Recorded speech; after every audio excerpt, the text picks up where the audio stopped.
A paz do Senhor, meus queridos irmãos e amigos em Cristo. É um prazer muito grande estar com vocês neste sábado. Eu queria muito estar presencialmente aí, né, na igreja de Mauá. Já há mais de ano que, por conta dessa pandemia, que estamos distantes, longe, e o coração arde de saudade por vocês. Queria muito estar presente aí agora para poder ver os seus rostos, a gente se abraçar, enfim, né, fazer aquela festa linda que a gente sempre fez ao término dos nossos cultos, né? Mas infelizmente a gente tem que esperar mais um pouco. Mas assim que terminar essa pandemia, com certeza eu regressarei a São Paulo e estarei indo à igreja, né? E aí a gente vai poder matar essa saudade que arde o coração da gente, né? A distância é muito ruim, né? Mas graças a Deus que a gente tem recursos para podermos nos comunicar e, enfim, termos esse tempo juntos, embora à distância, mas virtualmente juntos. O mês de maio, a nossa igreja ela tem por hábito separar esse mês para falar às famílias, né? É um mês que normalmente as mulheres gostam de se casarem, né? E tanto ele é conhecido como o mês das noivas, e normalmente a gente aproveita esse momento, já que é o mês também que celebra o Dia das Mães, né? Então, que os nossos ânimos estão voltados para a família, então a igreja aproveita esse tempo para a gente levar uma palavra de orientação, de ajuda, de ensino, de crescimento às nossas famílias. E eu quero já, desde agora, agradecer o convite do pastor Jailton e por ter me colocado nessa escala, né, e me dar a oportunidade de, mesmo a 1000 quilômetros de distância de vocês, a gente poder ter esse tempo juntos. E nós estamos numa série que foi elaborada, né, pelo pastor, Como Cuidar da Sua Família. E cabe hoje a mim o tema Refutando a Violência na Família. Gente, basta a gente ligar a TV ou ver os sites de notícias e ouvir as notícias para a gente perceber o quanto o mundo está agressivo. Talvez sempre tenha sido assim, mas agora como as notícias elas vêm à tona mais rapidamente, né, e a gente tem acesso a mais informação, talvez isso pareça que é até maior, né, do que de repente seja, não sei. Mas a violência na família é assunto da mídia quase que diariamente. E nesse tempo de pandemia, então, onde que as pessoas estão enfrentando lutas, dificuldades, desemprego, gente tendo que ficar em casa sem poder se locomover e pessoas muito tempo juntas, né, acabam se estressando e acabam se agredindo, e a gente está vendo aí o resultado disso. E a violência, ela não deveria fazer parte da vida do ser humano, mas como o pecado entrou no mundo, né, a partir do pecado, o pecado gera em nós, né, esse lado ruim do ser humano, que muitas vezes o homem deixa aflorar esse lado que a gente tem, né, de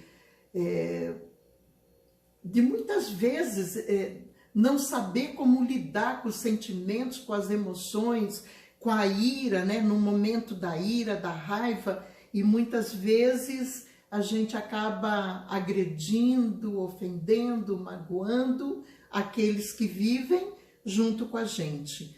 E como que gente pode cuidar das nossas famílias em tempos assim? Ao preparar essa mensagem, eu estava pensando, né, em duas situações que ocorreram esses dias atrás, né? Uma foi do Dr. Jairinho, aquele vereador lá do Rio de Janeiro, que acabou agredindo seu enteado de 4 anos de idade, e o menino veio a óbito, né?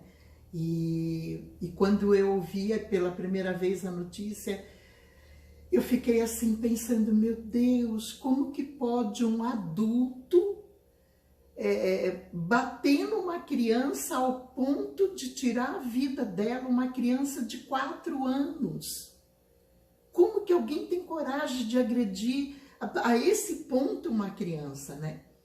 E nessa semana agora que passou, a gente viu também uma outra situação lá de Curitiba, de um casal da classe média lá, morando num bairro nobre lá em Curitiba, e o casal brigando por ciúmes, o marido com muitos ciúmes, né, da mulher, acabou agredindo ela. Tem vídeos, né, ele desde do carro, na garagem do prédio, agredindo ela, e quando entram no elevador, então a câmera filma tudo isso, né?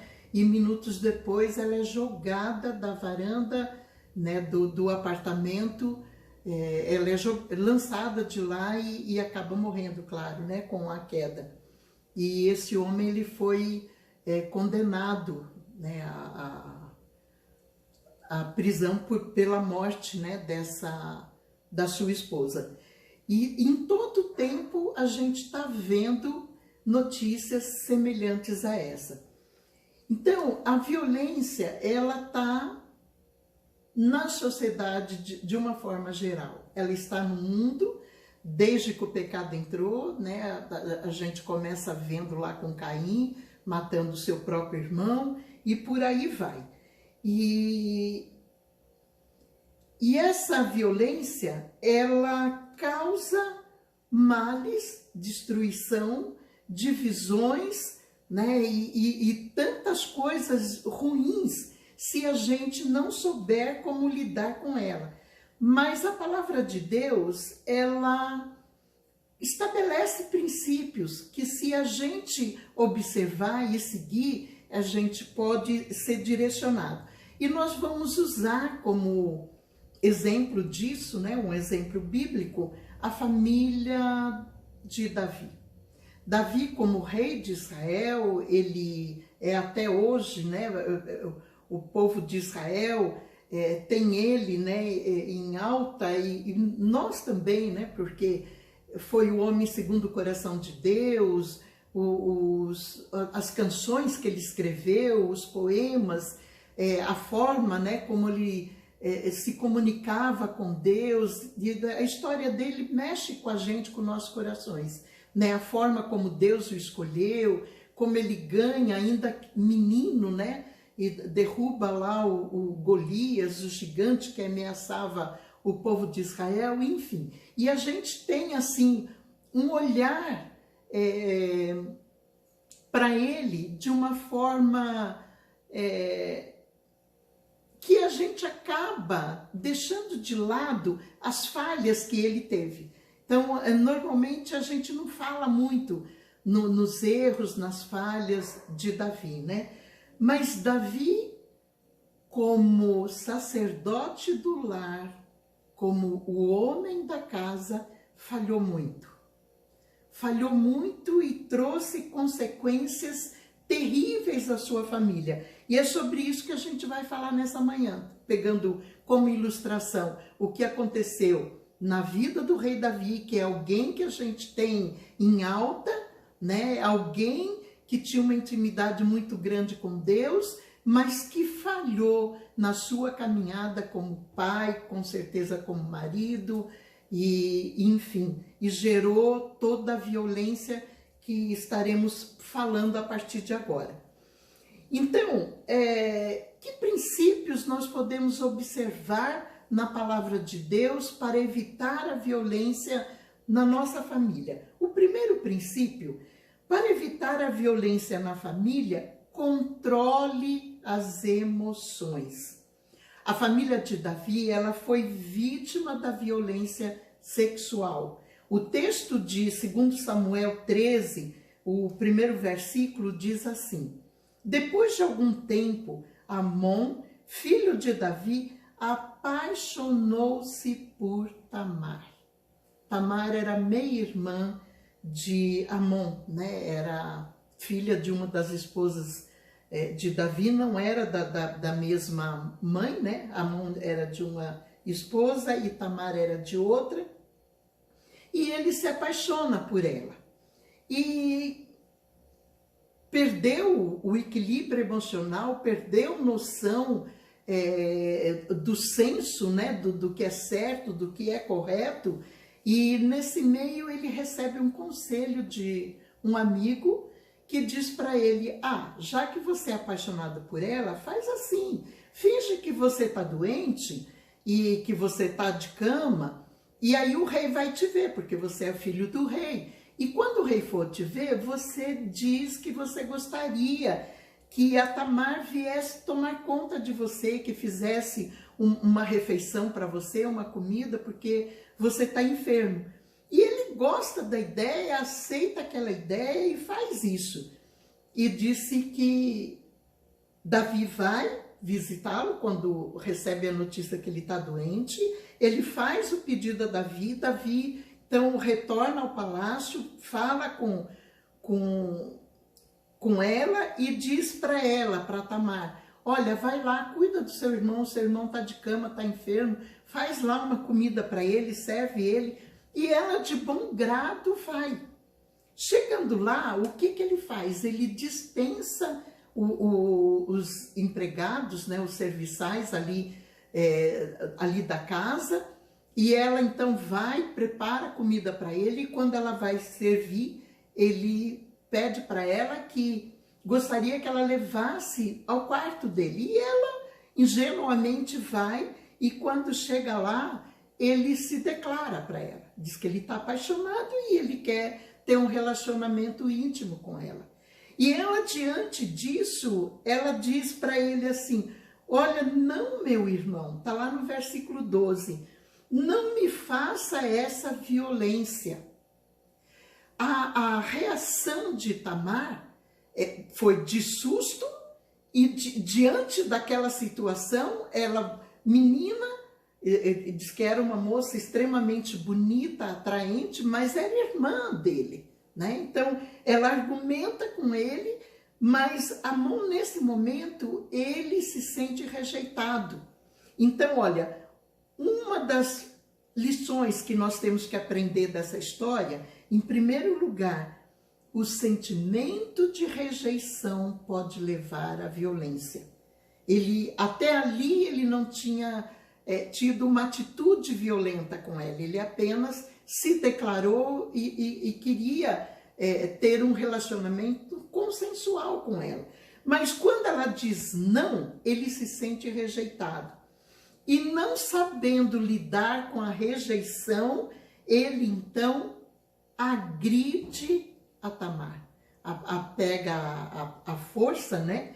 E a leva à violência. Então, a segunda lição que nós aprendemos, que o sentimento de egoísmo, né? Após a pessoa ser rejeitada e não saber lidar com esse sentimento de rejeição, o egoísmo toma conta do coração da pessoa, que não consegue equilibrar as emoções ou esse sentimento, e aí ele pensa: não, eu quero e pronto, não me importa o que ela pensa, o que vão pensar, o que vai acontecer, eu quero e acabou. E acaba, então, violentando a sua irmã. No versículo 13, a Tamar diz a ele, né? O que seria de mim? Como eu poderia livrar-me da minha desonra? Mas ele não se importa.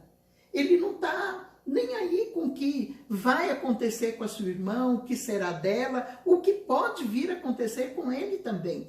Ele, naquele momento, ele só pensa nele. Ele é totalmente egoísta e levado por esse sentimento egoísta, ele então gera essa violência. Meus queridos, quem ama de verdade não agride a pessoa amada. Quem ama mesmo, de verdade, não faz isso. Mesmo que as opiniões sejam contrárias, mesmo que um querendo de uma forma e outro de outra, mas isso não dá o direito de a pessoa agredir a outra, né? Outra lição que a gente tira desse episódio é que o sentimento de desrespeito pode levar à violência. Então, o que ele fez? Amon não quis ouvi-la e, sendo mais forte do que ela, violentou-a, diz o versículo 14.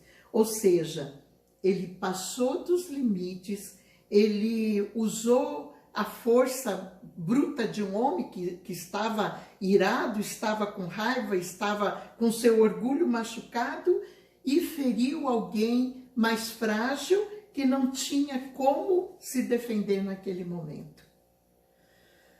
O respeito é fundamental numa família. Respeito entre marido e mulher, respeito entre pais e filhos, entre irmãos, é fundamental.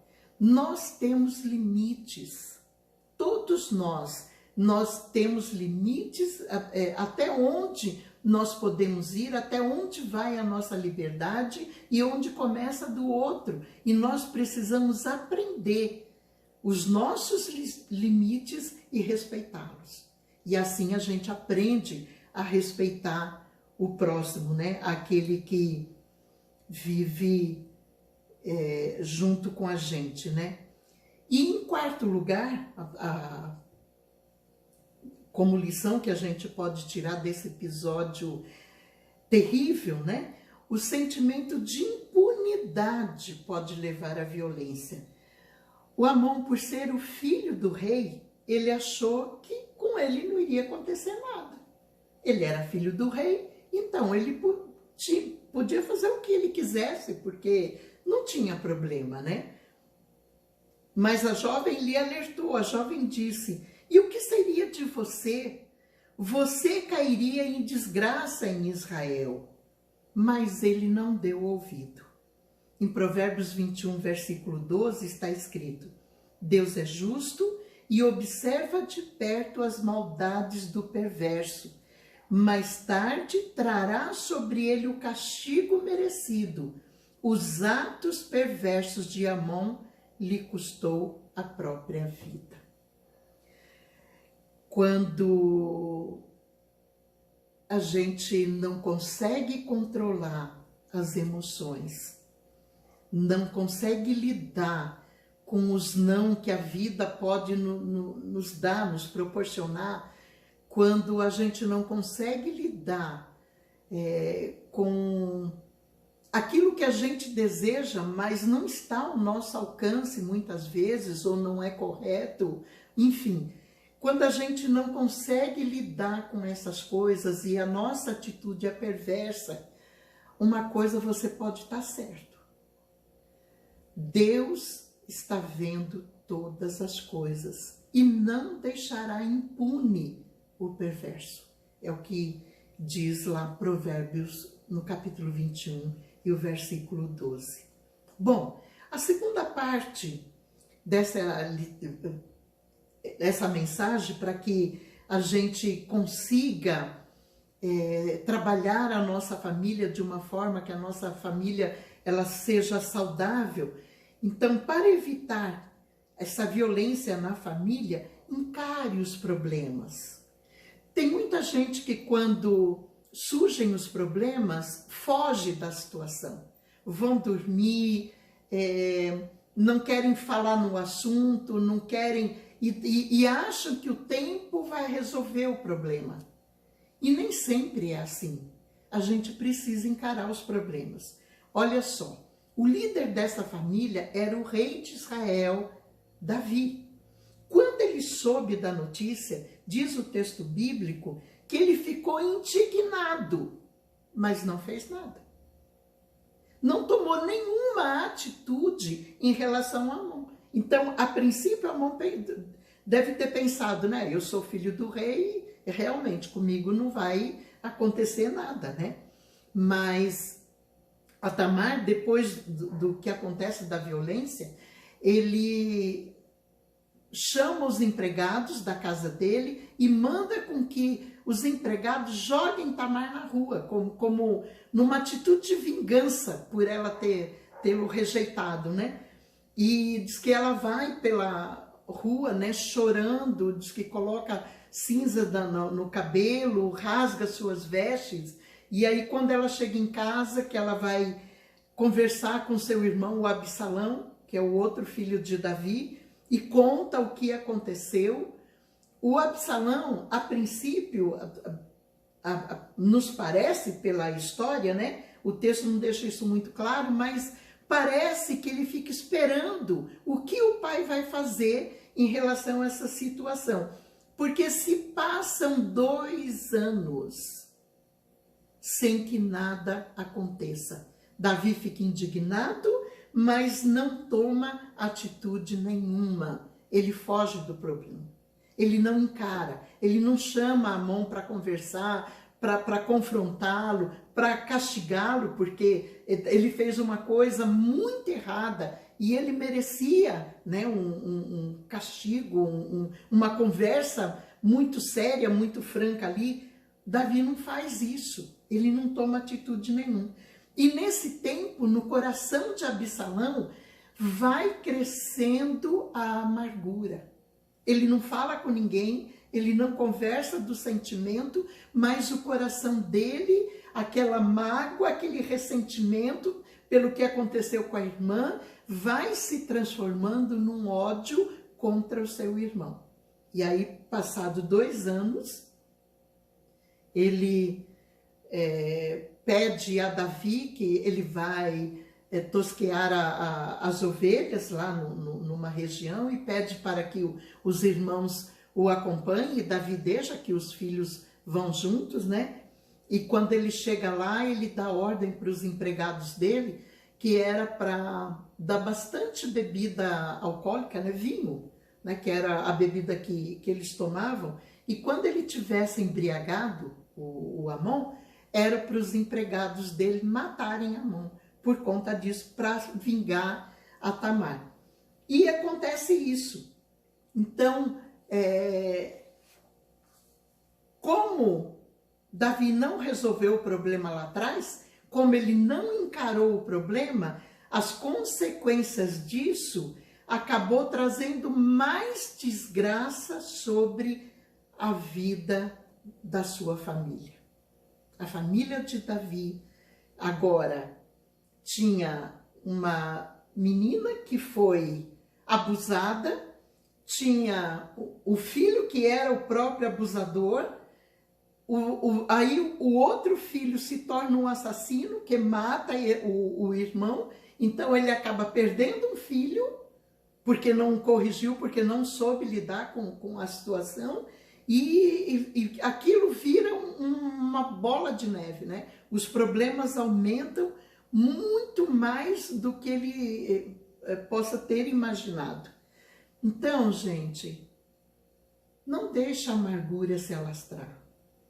Lá na carta de Paulo a Timóteo, ele fala, né, que a mágoa, o ressentimento, se ela criar raiz, né, no coração, ela vai crescendo, crescendo, e quando ela se torna uma raiz de amargura, é muito difícil de se arrancar, né? A pessoa, ela só pensa naquilo o tempo todo, no que ela pode fazer para se vingar, o que ela vai fazer para que possa devolver, retribuir o mal, né, que ela recebeu, a família recebeu. E tanta pessoa vive amargurada, quem está premeditando isso, né, está com o coração amargurado, como que se ela realizar mesmo aquilo que ela está projetando, ela traz um mal na vida daquela outra que a magoou. Então, antes de que essa raiz comece a crescer, vamos arrancá-la do nosso coração. E como que a gente pode fazer isso? Olha, para evitar a violência na família, estimule o perdão. Eu já disse para vocês, eu tenho certeza que vocês se lembram, porque eu disse mais de uma vez isso. Eu acho que a coisa mais difícil na prática do Evangelho é o perdão. Porque mexe com o nosso orgulho, mexe com o nosso eu. Você, muitas vezes, ter que reconhecer que errou, que falhou, para pedir perdão ou para perdoar quem te magoou, quem te feriu, né? Então, é uma situação que não é fácil. Mas, olha só, em 1 Pedro, no capítulo 3, versículo 9, Pedro nos aconselha assim: não paguem mal por mal, não retribuam aqueles que dizem coisas desairosas sobre vocês. Em vez disso, orem para que Deus ajude os tais, pois devemos ser bondosos para com os outros, e Deus nos abençoará por isso.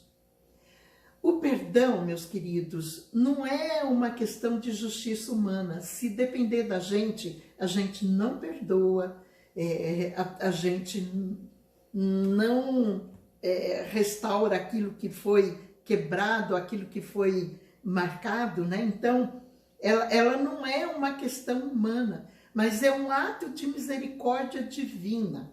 Olha só, quando eu penso que Jesus morreu na cruz do Calvário pelos meus pecados, eu não merecia que ele morresse lá no meu lugar. Jesus foi alguém que não pecou, viveu aqui neste mundo, o tempo que ele passou aqui, a Bíblia afirma, sem pecado algum, mas entregou a sua vida lá na cruz do Calvário, pelos meus pecados e pelos seus pecados. E quando a gente entende isso, que Jesus fez no nosso lugar, para que a gente recebesse perdão de Deus, para que Deus olhasse para nós e nos enxergasse como justos, como seus filhos, fazendo parte da sua família, perdoados, lavados, totalmente restaurados. É isso que Jesus fez quando ele entregou a vida dele lá na cruz do Calvário. Agora, quem somos nós para negarmos o perdão ou para pedirmos perdão quando a falha é da nossa parte, né? Quem somos nós para fazer isso? E aí, eu já disse isso para vocês, que perdoar não é uma emoção. Não é, eu senti no coração, então eu vou perdoar. Não, perdoar é um posicionamento. A Bíblia me ensina isso, que eu devo perdoar. Então eu tenho que tomar uma posição, uma decisão. Não, eu vou perdoar, eu vou reatar esses laços que foram quebrados, eu vou restaurar esse relacionamento que foi destruído, eu vou cancelar a dívida daquele que ficou me devendo. Isso é perdoar. Então, quando você toma essa atitude, e Deus espera que a gente tome essa atitude, quando a gente toma essa atitude, o Espírito Santo de Deus trabalha no nosso coração e aí vai limpando, vai tirando todo o ressentimento, toda a amargura e tudo aquilo que poderia tirar o seu sono, tirar a sua paz, fica para trás. Então, a mágoa, ela é um câncer, né, na alma, mas a gente sabe o remédio para a cura desse câncer, né? O remédio é o perdão. Então, não tenha dúvidas em se chegar a Deus, primeiro falar com Ele, pedir a Ele que te dê força, que te dê ânimo, que te dê coragem, e tome essa decisão de perdoar. Quando a gente perdoa, todas as coisas são restauradas, né? Os laços são restaurados, os relacionamentos são restaurados, a situação que poderia parecer imprópria, ela pode se ajustar, enfim. Esse é o resultado de uma vida que reconhece o amor de Deus, que reconhece o sacrifício de Jesus na cruz do Calvário e o que Ele pode fazer em nossas vidas. Então, queridos, violência nas nossas casas, jamais. Violência nos nossos lares, nas nossas famílias, jamais. Quando você estiver impaciente, respire fundo, vá fazer uma caminhada, vá fazer um exercício para descarregar o estresse. Não fale quando você estiver irado. Repense, né, as suas palavras para não ferir a sua companheira, o seu filho, ou de filho para os pais, enfim, né, para que ninguém possa ser ferido dentro da nossa casa, da nossa família, e que o nosso lar seja aquilo que Deus projetou, né? Aquela família unida, aquela família que vive a presença de Deus, que vive sobre a unção, sobre o direcionamento do Espírito Santo de Deus. Vamos orar? Pai querido, nós te agradecemos por esse tempo que o Senhor nos proporciona, Pai. Tratamos de um tema, de um assunto tão importante, tão falado, tão debatido nesse tempo de angústia, nesse tempo, Pai Santo, de isolamento, gerando conflitos, gerando estresse nas famílias, nos lares, e muitas vezes as nossas casas elas são atingidas, ó Pai, por este mal. E nós queremos te pedir nesta manhã, Pai, Senhor, nos ajude, nos dê sabedoria, que a gente possa se lembrar dos erros que Davi cometeu e que a gente possa corrigir se estivermos indo pelo caminho errado, que a gente possa voltar atrás, que possamos pedir perdão, que possamos perdoar, para que haja paz, haja harmonia, Pai, dentro dos nossos lares, dentro da nossa família, Pai. Pai, eu peço em nome de Jesus que o Senhor estenda a sua mão sobre a vida do teu povo, sobre a IAP de Mauá, Pai. Senhor, que todas as famílias que fazem parte desta comunidade sejam alcançadas pela tua graça e abençoadas neste dia, Pai. Que os teus filhos possam entender as lições que a tua palavra nos ensina, Pai, que possamos colocá-las em prática para que a nossa família possa ser uma família equilibrada, que viva na presença de Deus. Nós te agradecemos por esse tempo e oramos a Ti em nome de Jesus.